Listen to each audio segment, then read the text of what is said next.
God have mercy. Huh?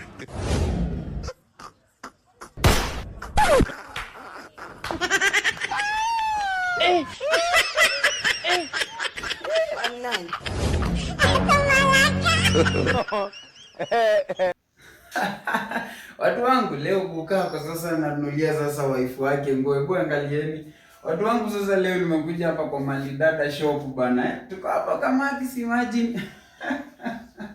Tuko Mark Hotel nyuma ya JCM Church manzi, na tumekuja sasa leo sitishi bana. Leo natoa pesa zangu zote kwa mfuko bana.